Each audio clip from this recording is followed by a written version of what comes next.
वीर सावरकर एक महान राष्ट्रपुत्र थे और उनका नाम बढ़े ना इसके लिए जिनका वो विरोध कर रहे थे, जैसे अंग्रेज़ों का और इस देश की जो सांस्कृतिक दिवालापन निकल गया था उसका विरोध में हिंदुत्व की प्रचार की, उससे खिन्न हुए नेहरू परिवार के साजिश से उनको जो पुरस्कार जिंदा रहते हुए जो नहीं मिला वो अगले साल से मिलने शुरू होगा, ऐसा मैं मानता हूँ।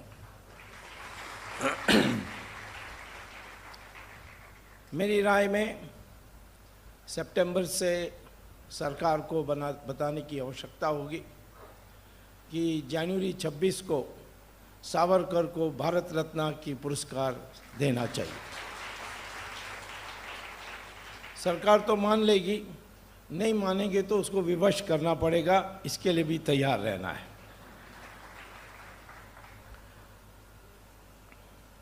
मैं अपने वक्तव्य दो हिस्से में प्रस्तुत करूंगा। आप पहला कि जो सावरकर की जो कल्पना थी हिंदुत्व के बारे,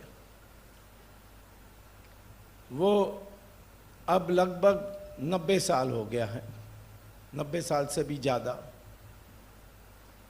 और इन 90 साल में इतनी परिवर्तन हुई है कि सावरकर के जो सिद्धांत है उसके अंतर्गत जो आधुनिक परिभाषा होनी चाहिए हिंदुत्व के लिए, उस पर मैं दूसरा भाग में अपना विचार रखूंगा। 1921-22 में उन्होंने अंडमान जेल के अंदर इतनी यातना होने के बाद भी उन्होंने पुस्तक लिखी, उसको अंत किया। अपने नाम पर प्रकाशित नहीं कर सके तो मराठा नाम पर उन्होंने प्रकाशित किया था। और उस समय वो हिंदुओं को संगठित करने के लिए उनका ध्यान केंद्रित था। इसीलिए जब उन्होंने हिंदुत्व की बात की, वो रक्त की बात की थी कि एक रक्त के लोग अपने को एक मानना चाहिए और संगठित होना चाहिए। और इसीलिए उन्होंने कहा कि हिंदुत्व सिर्फ हिंदुओं की जो गुण है, जिसको अंग्रेजी में ट्रांसलेट करते हैं हिंदूनेस, वो एक छोटा आयाम है उसका।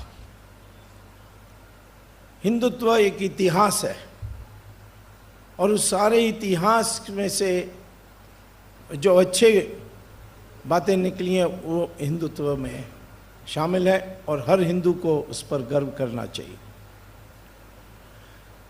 अब हमारे देश स्वाधीन होने के बाद इस हिंदुत्व की विचार को हमें विस्तार करना है।